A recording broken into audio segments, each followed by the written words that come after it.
Sorry to keep you waiting. We finally finished analyzing that yellow cake Cypher was moving. There was nothing unusual about the composition of the yellow cake itself. Most of it was oxidized uranium, with the rest being impurities, various metals as well as traces of organic matter. What's interesting is the composition of these impurities. When we checked them against the impurities found in the copper ore, it was clear the yellow cake didn't come from Shinkolobwe, meaning they went to the trouble of mining two sources of uranium, then transported them together in different states. Another thing, we detected a very thin layer of highly enriched uranium in the middle of the yellow cake. Now that is very interesting.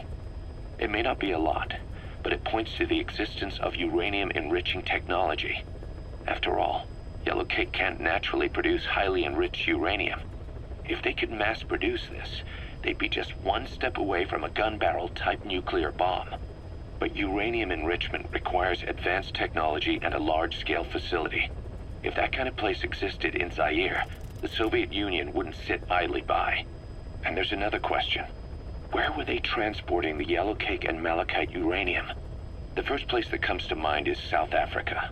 The government was supposed to have abandoned nuclear weapons development after caving to international pressure. But rumors persist that it's continued in secret. Plus, ZRS were escorting the truck, and they're based out of South Africa.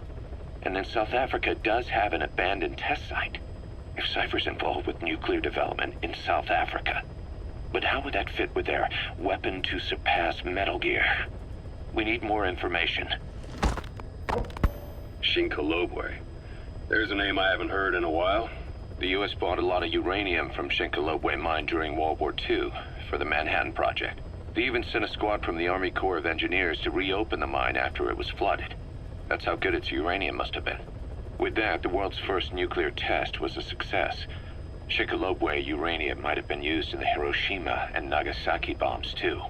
Just hearing its name is like seeing all the phantoms of the war rise up to haunt us. But all the uranium's dried up, and the mine's been closed for years. So someone reopened it. Right.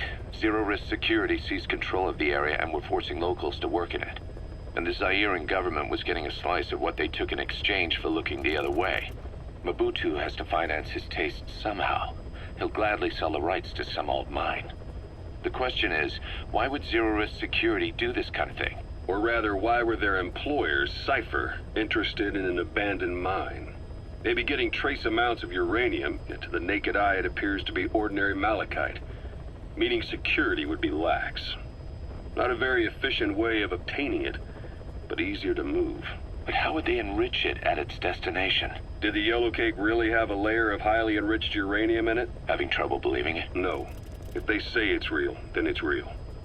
In which case, they might have some enrichment method that we don't know about. And this was to test it out? It's possible. And that would mean it's almost complete.